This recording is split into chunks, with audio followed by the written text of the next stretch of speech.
Okay student, good morning. जैसा कि हम लोग ने पहले कंपैरेटर का जो है प्रिंसिपल, वर्किंग प्रिंसिपल देख लिया था, ठीक है, और कैसे ये काम करता है, बेसिक चीज़ें उसके बारे में हमने प्रीवियस क्लास में देखी थी। अब हम देखेंगे कि कंपैरेटर, लिमिट गेज और मेजरिंग इंस्ट्रूमेंट में बेसिक डिफरेंस क्या होता है ना। क्योंकि लिमिट गेज का भी आपने इस्तेमाल देखा होगा, पहले प्रीवियस क्लासों में पढ़ा भी होगा कि लिमिट गेज का हमारा इस्तेमाल कहाँ पे होता है, ठीक है।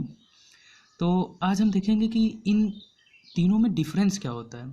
तो हम अगर देखते हैं कॉस्ट की, अगर पहले हम कॉस्ट की बात करते हैं सिंपल, तो आप देखते होंगे, जो आपने देखा होगा कि लिमिट गेज जो होता है या मेजरिंग इंस्ट्रूमेंट, ये हमारा कंपैरेटर के रिस्पेक्ट में थोड़ा सस्ता होता है, ठीक है। दोनों जो है कंपैरेटर के रिस्पेक्ट में आपको थोड़ा सा कॉस्ट जो है वो सस्ता मिलेगा, ठीक है। अब प्रोसेसिंग टाइम के बारे में बात करेंगे, तो चूंकि आपको पता भी होगा, जैसा कि मैंने बताया भी था, कि कंपैरेटर की जो प्रोसेसिंग टाइम होती है वो एक्चुअली में कंपैरिजन का ही होता है, इसलिए इसकी प्रोसेसिंग टाइम अच्छी होती है, जिसके लिए हम क्या करते हैं कि इसी वजह से हम इसको यूज करते हैं प्रोडक्शन, मास प्रोडक्शन में, है ना। तो प्रोसेसिंग टाइम अच्छी होती है, तभी हम मास प्रोडक्शन में इसका इस्तेमाल कर पाते हैं। तो अगर हम देखेंगे तो आपको जो है कंपैरेटर का प्रोसेसिंग टाइम काफ़ी कम टाइम में ही आपको ये आउटपुट रिजल्ट दे देता है, जबकि आपका मेजरिंग इंस्ट्रूमेंट होता है वो इससे ज़्यादा कंपैरेटर और लिमिट गेज से ज़्यादा टाइम लेता है, ठीक है। एक्यूरेसी की बात करेंगे तो हाईली एक्यूरेट होता है हमारा comparator in respect to limit gauge, ठीक है। और मेजरिंग इंस्ट्रूमेंट जो हमारे डिफरेंट होते हैं, उनकी एक्यूरेसी हम अगर डिसाइड करें, देखेंगे एक लेवल तक तो हमको रिजल्ट एक्यूरेट देते हैं, लेकिन उस लिमिट के बाद जो है वो हमारे रिजल्ट, मतलब उनकी लिमिटेशंस होती हैं, ठीक है। लिमिटेशंस के साथ ही वो एक एक्यूरेट रिजल्ट जो है वो हमको प्रोवाइड करते हैं, ठीक है। अब आपको पता ही है कि मास प्रोडक्शन के लिए कंपैरेटर हमारा यूज होता है, ये भी प्रोडक्शन में यूज होता है, लिमिट गेजेस भी यूज होते हैं, ठीक है। लेकिन ये स्पेसिफिक प्रोडक्ट के लिए ही बनाए जाते हैं, कि जैसे एक स्पेसिफिक आपका प्रोडक्ट बन रहा है, आपने डिज़ाइन किया है, तो उस प्रोडक्ट की एक लिमिट होती है, अपर लिमिट और लोअर लिमिट जिसको आप बोलते हो, ठीक है। तो उसके बाहर अगर प्रोजेक्ट रहता है तो हम उसको दोबारा से रिजेक्ट कर देते हैं और दोबारा से उसको बनाते हैं। उसके पीछे कारण यही होता है कि वो हमारा जो रेंज होता है वहाँ से वो बाहर चला जाता है। तो लिमिट गेजों का इस्तेमाल बेसिकली उसी को मेजर करने के लिए होता है कि हमारा ये विद इन रेंज है कि नहीं है, जो हमारा टॉलरेंस लिमिट है, टॉलरेंस के अंदर है या नहीं है, ठीक है। अब देखिए, अगर हम देखते हैं कि इसका वर्किंग पर्पज क्या होता है, तो कंपैरेटर का हमारा कंपैरिजन के लिए होता है, और लिमिट गेज का क्या होता है कि ये लिमिट डिसाइड करने के लिए होता है कि विद इन लिमिट है या नहीं है। इनकी लिमिट्स को, जो हमारा प्रोडक्ट होता है, जॉब होती है, उसकी लिमिट को मेजर करने के लिए होता है। और जो हमारा मेजरिंग इंस्ट्रूमेंट होता है, ये एक्चुअली में जो एक्चुअल वैल्यू होती है, वास्तविक माप होती है, उसको मेजर करने के लिए इनका इस्तेमाल हम कर सकते हैं, ठीक है। उसके अलावा अगर हम देखेंगे तो जो हमारा कंपैरेटर होता है वो स्पेसिफिक प्रोफाइल जांच के लिए इस्तेमाल किया जाता है, ठीक है, कंपैरेटर से। और लिमिट गेज तो हम जिसके लिए बनाते हैं उस प्रोडक्ट के लिए ही इस्तेमाल करते हैं, ठीक है। और अगर मेजरिंग इंस्ट्रूमेंट की बात करेंगे तो इसमें ऐसा कुछ संभव होता नहीं है, ठीक है। और अगर हम देखेंगे तो इसमें जीरो, जो कंपैरेटर होता है उसमें जीरो एरर के चांसेस बहुत कम होते हैं, है ना। जीरो एरर मतलब कि हमारा जल्दी जो है कैलिब्रेशन करने की इसकी ज़रूरत नहीं पड़ती है, क्योंकि हमारा इसमें एरर नहीं आता है, ठीक है, बहुत कम होते हैं। और आप अगर बात करते हैं हमारा लिमिट गेज की, लिमिट गेज में क्या होता है, ये घिस कर बेकार हो जाते हैं, ज़्यादा इस्तेमाल करने के बाद ये घिस कर बेकार हो जाते हैं। और आपको पता है मेजरिंग इंस्ट्रूमेंट में तो जीरो एरर आ ही जाता है, ठीक है। और नेक्स्ट बात करते हैं तो इसमें एक मैग्नीफिकेशन, अगर कंपैरेटर में देखें मैग्नीफिकेशन यूनिट होती है, और लिमिट गेज में आपको पता है कि ऐसा कुछ होता नहीं है, और मेजरिंग इंस्ट्रूमेंट में भी सेम चीज़ नहीं होती है। तो ये हमारा बेसिक कुछ डिफरेंस हो गया। आप देखते हैं क्लासिफिकेशन क्या है, तो आगे हम देखेंगे क्लासिफिकेशन। तो क्लासिफिकेशन में अगर आप देखेंगे तो पहला जो आपको दिखेगा क्लासिफिकेशन में वो है मैकेनिकल कंपैरेटर। तो इसमें क्या होगा कि सारे मैकेनिकल प्रिंसिपल पे ये काम करता है। नेक्स्ट है हमारा ऑप्टिकल, फिर नेक्स्ट है electrical, electronic, pneumatic, fluid displacement and projection. तो एक एक करके हम देखेंगे। अभी हम मैकेनिकल पे फोकस करेंगे। तो मैकेनिकल में 4 पार्ट होते हैं जो कि बेसिकली ये आपका ज़्यादा इंपॉर्टेंट है, ठीक है। इसमें होता है डायल गेज, सिग्मा, माइक्रोकेटर और रीड टाइप। जॉनसन माइक्रोकेटर बोलते हैं इसको, और एक होता है रीड टाइप, ठीक है। अब इसमें हम देखते हैं डायल गेज। अगर हम डायल गेज के बारे में बात करेंगे तो आप देख रहे होंगे ये जो आपका मैंने बनाया हुआ है डायल गेज को, सॉरी एक मिनट,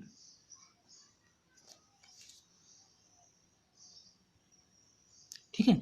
अब देखिए ये डायल गेज काम कैसे करता है। जैसे कि मैंने आपको कल भी बताया था, नीचे जो होता है इसको प्लंजर बोलते हैं, ठीक है।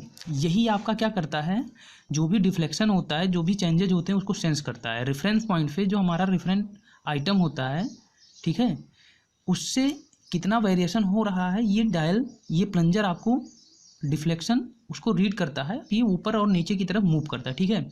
अब ये देख रहे होंगे ये आपका मेन स्केल है, ठीक है। ये जो आपका बड़ी वाली स्केल है ये आपको मेन स्केल दिखाई दे रही है।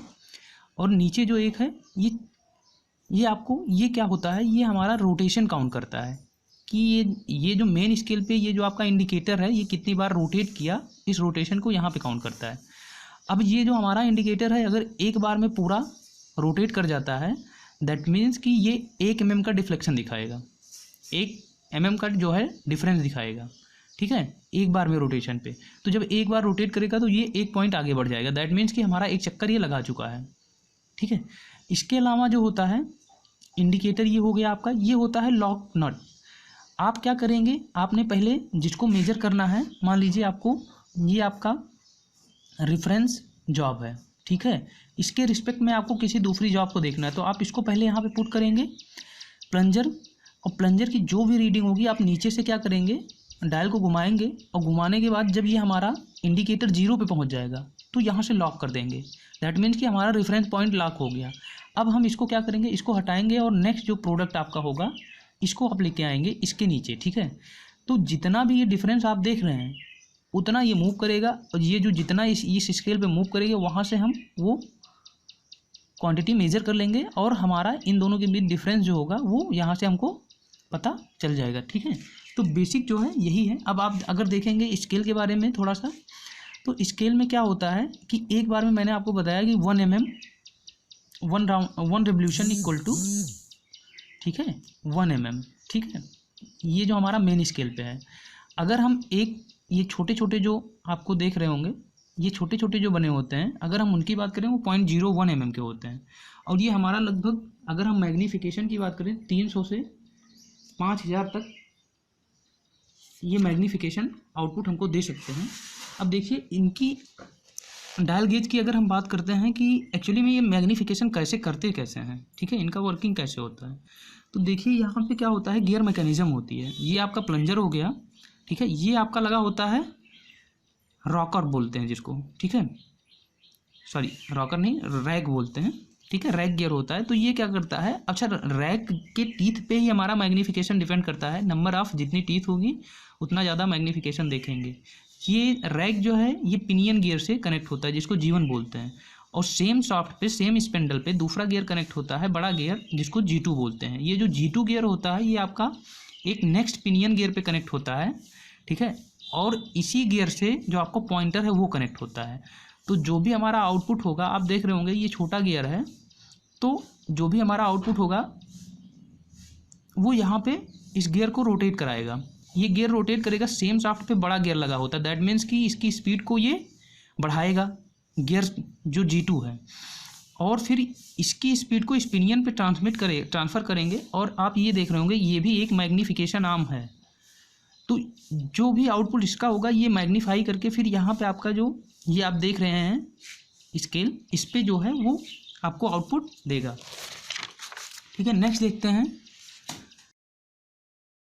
नेक्स्ट है हमारा जोहानसन माइक्रोकेटर। तो आप देखिए इसका प्रिंसिपल क्या होता है। जोहानसन माइक्रोकेटर अगर हम इसकी बात करते हैं तो बेसिकली जैसे मैंने आपको पहले भी प्रिंसिपल में बताया था, सारे जो स्टैंड होगा और जो क्या नाम है वर्किंग टेबल होगी वो सब सेम होता है, बस हमारा गेज जो है वो चेंज होता रहता है। तो अगर हम जोहानसन माइक्रोकेटर की बात करते हैं तो इसमें हम कैसे देखिए वर्किंग प्रिंसिपल इसका क्या होता है। यहाँ पे देखिए ये आपका प्रिंसिपल प्लंजर होता है, ठीक है। ये स्लिट वाशर होते हैं जो इसको माउंटिंग डिवाइस एक तरीके की होती है जो इसको विदाउट अ फ्रिक्शन जो है वो ऊपर नीचे मूव कराती है, ठीक है। अब वहाँ पे आपने गियर मैकेनिज्म देखा तो ऑब्वियस सी बात है बैकलैश वगैरह रहते हैं, जो चीज़ यहाँ पे आपको नहीं मिलेगी। क्यों नहीं मिलेगी बताता हूँ क्यों। क्योंकि यहाँ पे ये स्लिट वाशर है, कोई फ्रिक्शन लॉस नहीं होगा। अब आप आगे देखेंगे तो यहाँ पे एक बेल क्रैंक लीवर लगा हुआ है। बेल क्रैंक लीवर क्या होता है, 0 से 360 के बीच में डायरेक्शन को मूव कराता है। जो भी हमारा मोशन होता है उसकी डायरेक्शन को मूव कराता है। अब जैसे कि हमारा प्लंजर ऊपर से नीचे की तरफ मूव करेगा तो इसको क्या करेगा, इस वाली मूवमेंट को ये यहाँ से क्या करेगा, वर्टिकल मूवमेंट को हॉरिजॉन्टल में चेंज करेगा, ठीक है। तो हॉरिजॉन्टल में चेंज कर देगा, दैट मीन्स कि ये ऊपर जाएगा तो ये इधर या इधर आएगी। अब क्या करेंगे, ये आप देख रहे होंगे यहाँ पे पेफोरेटेड स्ट्रिप होती है। पेफोरेटेड क्यों होती है, क्योंकि हमारा स्ट्रेस रिलीफ कर दिया जाए। स्ट्रेस जो है सेंटर पॉइंट पे उसका स्ट्रेस जो है वो ना ज़्यादा जनरेट हो, इसलिए हम इसको क्या करते हैं, पेफोरेट मतलब क्या करते हैं कि होल बना देते हैं, ठीक है। ये एक स्ट्रिप होती है, ट्विस्ट कर दिया जाता है, ट्विस्टेड स्ट्रिप होती है। तो जैसे ही हमारा ये लेंथ बढ़ती या घटती है तो इसमें नंबर ऑफ ट्विस्ट जो है वो घटते और बढ़ते हैं, ठीक है। अब आप देख रहे होंगे यहाँ पे एक एडजस्टेबल कैंटिलीवर होता है जिसको एडजस्टेबल स्ट्रिप बोलते हैं। तो यहाँ से आप जो स्क्रू है उसको क्या नाम है, ढीला करके या टाइट करके आप इसकी लेंथ को बढ़ा सकते हैं। तो इसके बेस पे हमारा मैग्नीफिकेशन जो है वो इंक्रीज या डिक्रीज होता रहता है, ठीक है। अब आप देखेंगे जैसे ही हमने यहाँ से बढ़ाया तो यहाँ पे एक लाइट पॉइंटर होता है। लाइट पॉइंटर का काम क्या होता है, ये एक्चुअली में क्या होता है, ग्लास का पॉइंटर होता है। तो आप देख रहे होंगे, आप देखिए, मान लीजिए हमने एक स्ट्रिप पे फोकस किया, ये मान लीजिए हमारी एक स्ट्रिप है। जब इसमें ट्विस्ट क्रिएट होगा दैट मीन्स कि क्या होगी, ये इधर खींचेगा और मान लीजिए ये इधर खींचेगा, तो इसकी जो पोजीशन है कुछ ऐसे हो जाएगी, ठीक है। तो हमारा ये जो न्यूट्रल एक्सिस है, मान लीजिए यहाँ पे कोई एक बॉल रखी गई है, ठीक है। अब ये बॉल क्या होगा, ये रोटेट करेगी। अब मान लीजिए अगर इससे कोई लीवर कनेक्ट है हमारा, तो जैसे ही इसकी पोजीशन में रोटेशन आएगा तो ये लीवर भी इधर या इधर ऐसे मोशन करेगा, है ना। ये क्या करेगा, मोशन करेगा, ठीक है। सेम यहाँ पे जो लाइट पॉइंटर है वो आपको स्केल जो क्या नाम है आपका पॉइंटर पाठ्यांक जहाँ पे रीड आउट करते हैं वहाँ पे आपको ये डिफ्लेक्शन मिल जाएगा, ठीक है। तो बेसिकली काम इसका यही होता है। और ये बेल क्रैंक लीवर जो होता है ये क्या करता है, या तो इसको आपको ट्विस्ट करेगा या अनट्विस्ट करेगा। अनट्विस्ट कब होगा, जब ये नीचे की तरफ जाएगा, नीचे की तरफ जाएगा तो ये अनट्विस्ट होगा। तो दोनों केसेस में जो भी हमारा डिफ्लेक्शन होगा उसको हम एज आ आउटपुट रीड आउट कर लेंगे, ठीक है। तो ये आपका बेसिकली क्या हो गया। अब एक चीज़ आप देखिए, ये रिलेशन देखिए, ये रिलेशन क्या है, d theta by d l equal to directly proportional to l by डब्ल्यू स्क्वायर एन।